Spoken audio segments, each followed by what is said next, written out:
మలక్పేట పోలీసులు ఐదుగురిని అదుపులోకి తీసుకున్నారు. ప్రస్తుతం జూలై 15న సిపిఐ రాష్ట్ర కమిటీ సభ్యుడు చందునాయక్ ను హత్య చేశారు. మార్నింగ్ వాకింగ్ కు వెళ్లిన చందునాయక్ ను పిస్టోల్తో కాల్చి చంపారు. అనంతరం ఆ కారులో పరారీ అయ్యారు. హత్యకు ఉపయోగించిన వెపన్ కారు ఓవరాల్ గా సీజ్ చేశారు.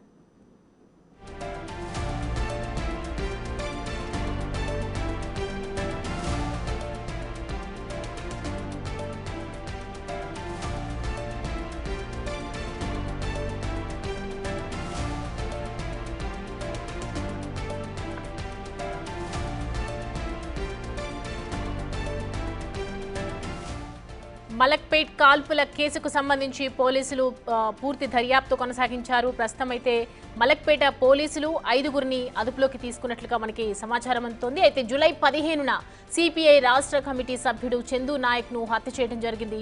మార్నింగ్ వాకింగ్ కు వెళ్లినటువంటి చందు నాయక్ ను పిస్టోల్తో కాల్చి చంపారు. అనంతరం ఓ కారులో పరారీ అయిపోయినట్లుగా మనకి ప్రస్తుతం అయితే తెలుస్తోంది. హత్యకు ఉపయోగించినటువంటి వెపన్ కానీ కారు ఓవరాల్ గా సీజ్ చేయడం జరిగింది. మిగతా ఐదుగురిని కూడా అదుపులోకి తీసుకున్నారు. ప్రస్తుతం దీనికి సంబంధించి కేసు విచారణ అయితే కొనసాగుతోంది.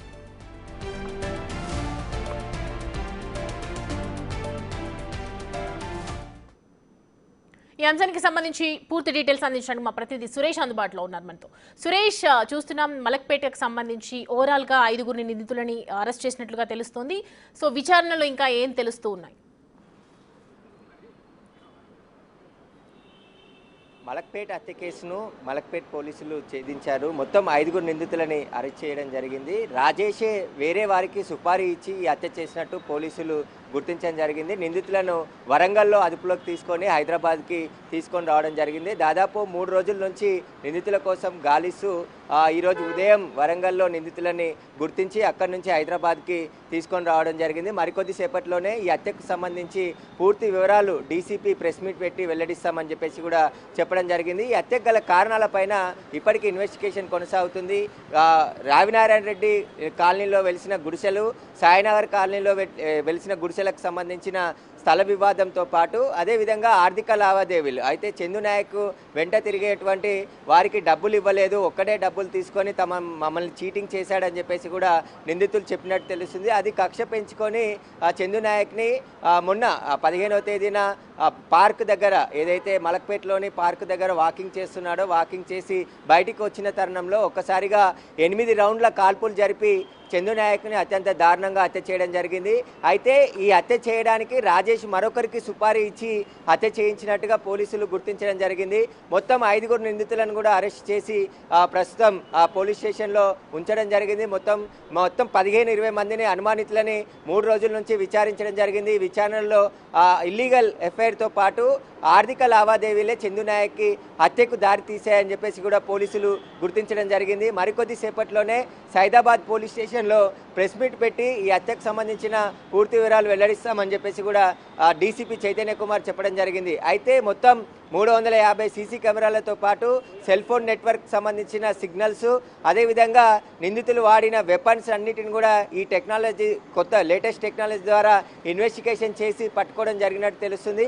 మొత్తం చందు నాయక్ వెంట ఉండే మనుషులతో పాటు మరికొంతమందిని అనుమానితులుగా మలక్పేట్ పోలీస్ స్టేషన్లో 4 రోజుల నుంచి విచారిస్తున్నారు. వారిచ్చిన సమాచారంతో పాటు ఆయన అనుచరులు ఇచ్చిన సమాచారంతో నిందితులను పట్టుకోవడం జరిగింది. ప్రస్తుతం 5 నిందితులు కూడా అంటే బీహార్ నుండి వెపన్ కొనుగోలు చేసినట్టు గుర్తించడం జరిగింది. ఆ వెపన్ ఎవరు హైదరాబాద్ తీసుకొచ్చి ఇచ్చారు, ఎన్ని రౌండ్ల కాల్పులు అంటే మొత్తం అక్కడ 8 రౌండ్ల కాల్పులు జరిపారు. ఇంకా ఈ వెపన్ చాలా షార్ప్ షూటరే ఫైరింగ్ చేసినట్టు కూడా పోలీసులు గుర్తించడం జరిగింది. కాబట్టి మొత్తం ఎన్ని రోజుల నుంచి రిక్కి నిర్వహిస్తున్నారు, ఇంకా వేరే కారణాలు ఏవైనా ఉన్నాయా, వాటన్నిటికి సంబంధించి కూడా సమగ్రంగా దర్యాప్తు చేస్తున్నారు. ఇప్పటికే చందు నాయక్ ఇచ్చినటువంటి ఆయన భార్య ఇచ్చినటువంటి కంప్లైంట్లో అనేక మందిని చేర్చారు. దాదాపు 9 మందిని నిందితులుగా చేరుస్తూ ఎఫ్ఐఆర్ నమోదు చేశారు. కానీ ఇప్పుడు 5 అరెస్ట్ చేసి రిమాండ్కు తరలించబోతున్నారు.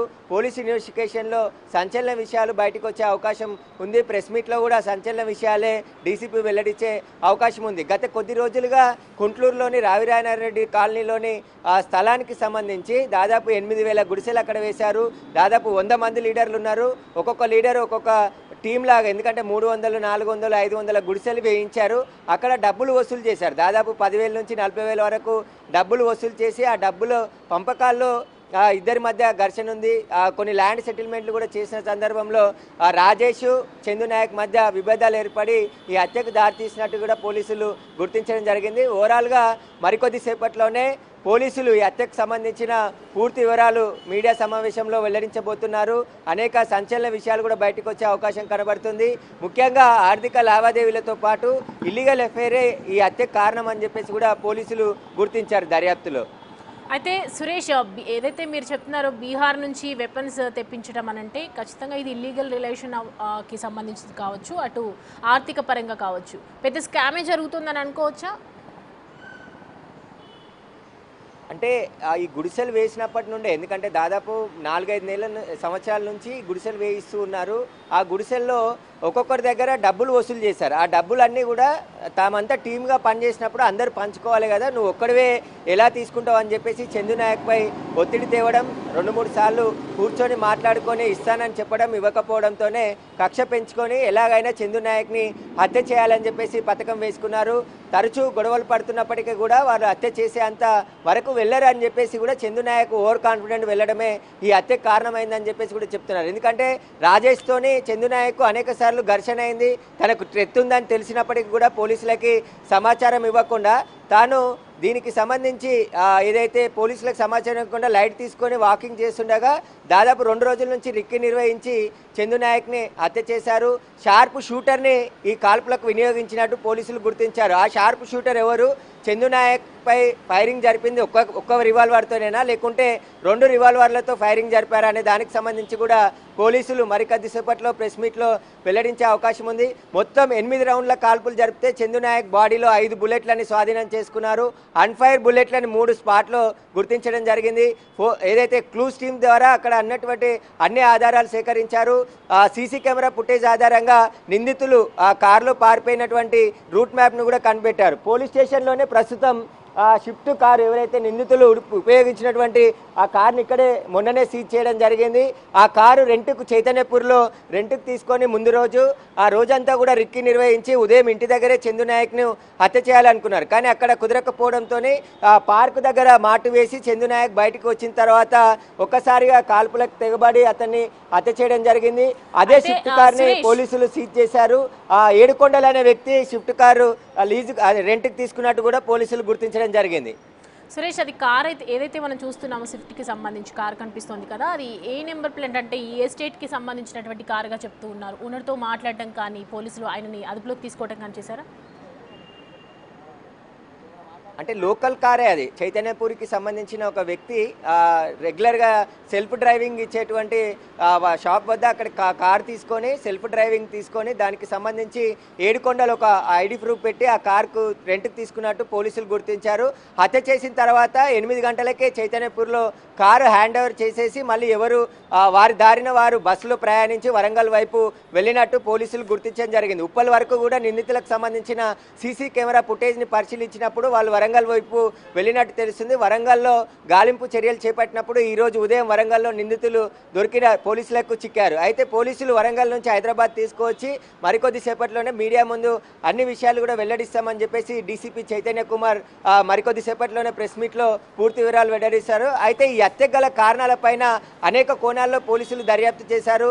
ఇటు రావినారాయణరెడ్డికి సంబంధించిన కాలనీకి సంబంధించి కావచ్చు, సాయినగర్లోకి సంబంధించిన కొన్ని లీడర్లకు సంబంధించి, అంటే బాను అనే వ్యక్తిని 2022లో హత్య చేయడం జరిగింది. అందులో జైలుకు కూడా చందు నాయక్ వెళ్ళాడు. ఆయనతో పాటు 5గురు జైలుకి వెళ్ళి 3 నెలల పాటు జైల్లో ఉండి బెయిల్పై బయటికి రావడం జరిగింది. ఆ తర్వాత మళ్ళీ దాని తర్వాత ట్రెత్ ఉంటుందని తెలుసుకొని బానుకు సంబంధించిన అనుచరులు కావచ్చు, లేకుంటే ఇతని చందు నాయక్ వెంట తిరిగే వాళ్ళే క్లోజ్గా మూవ్ అయ్యి ఆర్థిక లావాదేవీల్లో తేడాలు రావడంతోనే ఈ హత్య జరిగిందని చెప్పేసి కూడా పోలీసులు ప్రాథమికంగా గుర్తించి ఆ కోణంలో దర్యాప్తు చేశారు. దర్యాప్తులోనే సంచలన విషయాలు బయటకు వచ్చినట్టు తెలుస్తుంది.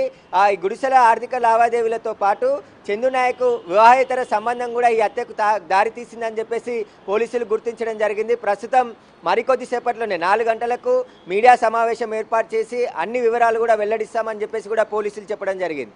Right Suresh, thanks for the updates. Right, ఇక చందు నాయక్కి సంబంధించి